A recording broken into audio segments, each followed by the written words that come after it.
Pernah nggak lo mikir gimana rasanya punya otak yang bisa lihat hukum alam sebelum orang lain? Itu yang terjadi pada Archimedes. Archimedes lahir di kota Syracuse, Sisilia, tahun 287 sebelum Masehi. Sejak kecil dia beda. Sementara anak-anak lain main-main, Archimedes sudah penasaran sama benda-benda yang bergerak. Kenapa batu jatuh lebih cepat daripada daun? Kenapa air mengisi ember tapi bisa tumpah saat digoyang? Semua pertanyaan sederhana. Itu jadi awal dari pemikiran besar yang bakal mengubah dunia. Dia bukan cuma jenius teori, tapi juga pragmatis. Archimedes suka nyentuh dunia nyata. Dan dari dunia nyata, dia menemukan hukum-hukum yang bahkan sampai sekarang masih dipakai. Salah satu momen legendaris adalah prinsip Archimedes. Ceritanya Raja Hiron II minta bantuan Archimedes buat mengecek mahkota emasnya tanpa merusaknya. Archimedes mikir keras, sampai akhirnya dia masuk bak mandi.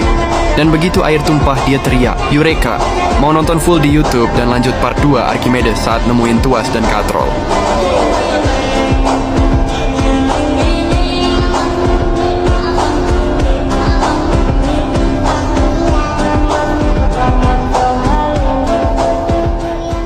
Intinya, dia nemuin bahwa benda yang dicelupin ke air bakal mengalami gaya angkat yang sama dengan volume air yang dipindahkan.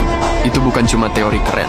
Ini dasar kapal bisa terapung, kapal selam naik turun air, dan perhitungan berat benda di laboratorium modern. Bayangin kalau nggak ada prinsip ini, kapal laut bisa tenggelam begitu aja tanpa perhitungan ilmiah. Tapi Archimedes nggak berhenti di situ. Dia juga bikin tuas dan katrol, dan bilang, "Berikan aku titik tumpu, dan aku bisa mengangkat dunia."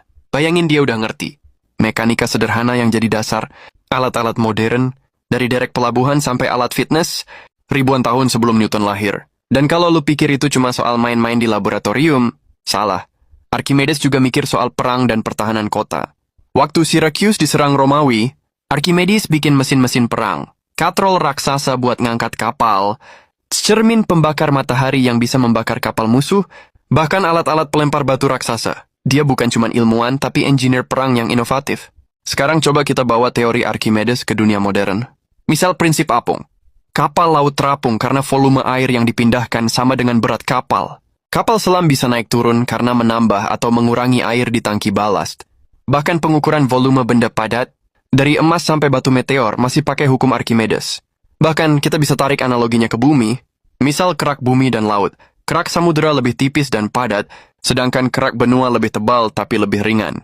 Konsep isostasi, bagaimana kerak mengapung di mantel mirip prinsip Archimedes. Benda yang lebih ringan akan mengapung di medium yang lebih padat. Jadi, kos Archimedes 2000 tahun yang lalu sudah memberi kita kerangka pemikiran buat memahami bumi sendiri. Nonton fullnya di YouTube, cek di bioku, lanjut part 3.